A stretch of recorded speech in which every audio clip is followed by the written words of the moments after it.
और सबको मना किया गया है कि किसी प्रकार का अग्नि का कोई काम न करे, और वो चल रहा है बिल्कुल नियमित रूप से। पता नहीं प्रशासन ने किनको वो दे दिया, पंडों को जिसको भी दिया, उस तरफ से वो अग्नि की कोई चीज हमारे इस तरफ आई और फिर वो चिंगारी बन करके धीरे धीरे करते हुए हमारे सारे खत्म हो गए।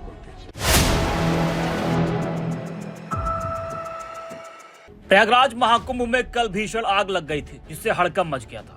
कड़ी मशक्कत के बाद आग पर काबू पाया गया, लेकिन तब तक बड़ा नुकसान हो चुका था। हालांकि राहत की बात यह रही कि इस हादसे में कोई जनहानि नहीं हुई, लेकिन आग लगने से काफी देर तक अफरा तफरी का माहौल रहा। आग इतनी भीषण थी कि दूर से ही आग की लपटें दिखाई दे रही थी और हर तरफ धुआं ही धुआं था। बता दें कि मेला क्षेत्र के सेक्टर 19 में करपात्र धाम, वाराणसी और गीता प्रेस के शिविर में आग लग गई थी। देखते ही देखते आग ने विकराल रूप धारण कर लिया और बांस फूस के बने लगभग 300 कॉटेज जलकर राख हो गए। यही नहीं, 5 बाइकें और 5 लाख रुपए कैश भी आग की भेंट चढ़ गए।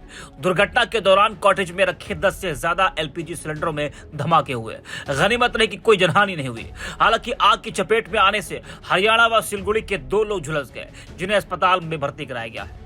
बता दें कि जब यह घटना हुई थी तो उस वक्त मुख्यमंत्री योगी आदित्यनाथ मेला क्षेत्र में ही थे। आग बुझने के बाद मुख्यमंत्री योगी आदित्यनाथ ने मौके का निरीक्षण किया। जिस समय आग की घटना हुई, मुख्यमंत्री योगी आदित्यनाथ मेला क्षेत्र में साधु संतों से मुलाकात करने के साथ ही बसाहट का निरीक्षण करने के लिए निकले थे। वहीं आपको बता दें कि अब इस पूरे मामले को लेकर गीता प्रेस के ट्रस्टी ने बड़ा दावा किया है। जी हां, बता दें कि गीता प्रेस के ट्रस्टी कृष्ण कुमार खेमकर ने बताया कि ये शिविर अखिल भारतीय धर्म संघ और गीता प्रेस ने संयुक्त रूप से लगाए हैं। लगभग 180 कैंप लगे हुए थे। हम बहुत सावधानी बनाए हुए हैं और सभी को मना किया गया है कि अग्नि से संबंधित किसी प्रकार का कोई काम ना करे, लेकिन फिर भी जारी है। उन्होंने बताया कि जहां लोग गंगा नहाएंगे उस तरफ से अग्नि की कोई चीज हमारी तरफ आई और फिर चिंगारी ने धीरे धीरे बड़ी आग का रूप ले लिया और हमारे सारे कैंप खत्म हो गए, कुछ भी नहीं बचा। भगवान की कृपा से कोई जनहानि नहीं हुई, करोड़ों का माल खत्म हो गया। अब आप भी जरा सुनिए गीता प्रेस के ट्रस्टी ने और क्या कुछ कहा है। मैं गीता प्रेस का ट्रस्टी हूँ।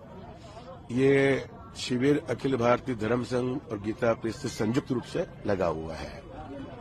लगभग 180 कॉटेज बने हुए थे और हमने बहुत सावधानी से बनाए हैं और सबको मना किया गया है कि किसी प्रकार का अग्नि का कोई काम न करे, और वो चल रहा है बिल्कुल नियमित रूप से। जहां हमने बाउंड्री लगाई है, यानी कि पश्चिम की ओर, उस तरफ सर्कुलेटिंग एरिया घोषित किया गया था कि लोग गंगा नहाएंगे।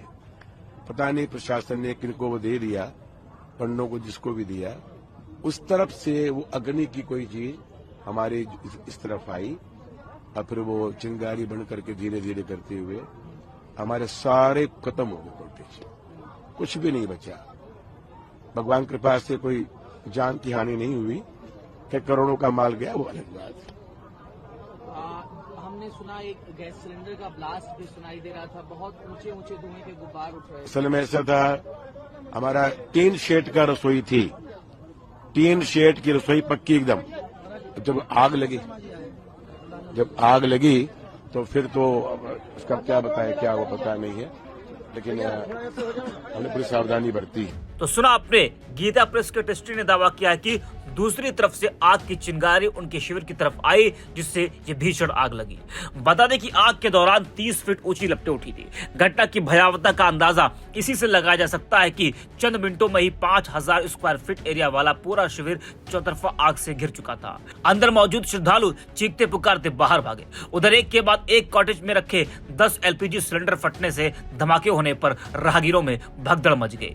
शिविर में सबसे पहले पश्चिम दिशा की ओर से धुआं उठा। कुछ देर बाद एक कॉटेज से होते हुए आग ने अगल बगल के सभी कॉटेजों को चपेट में ले लिया। आग फिर पूर्व की ओर स्थित कॉटेजों की ओर बढ़ने लगी। बमुश्किल 7 से 8 मिनट बीते होंगे कि आग ने शिविर के पूर्व की ओर स्थित सभी कॉटेजों की चपेट में ले लिया। हाल यह था कि 5000 स्क्वायर मीटर एरिया में बनाया शिविर 15 मिनट के भीतर पूरी तरह से आग की चपेट में आ चुका था। एक साथ कई कॉटेजों के जलने से हालात यह हुए कि 30-30 फीट ऊंची लपटें उठने लगी। चौतरफा आग से वहां कोहराम मच गया। शिविर के भीतर मौजूद लोग चीखते पुकारते हुए बाहर की ओर भागे। तब तक शिविर के बाहर भारी भीड़ जमा हो चुकी थी। इस दौरान कॉटेजों में रखे सिलेंडर फटने लगे और भीषण हादसा हुआ।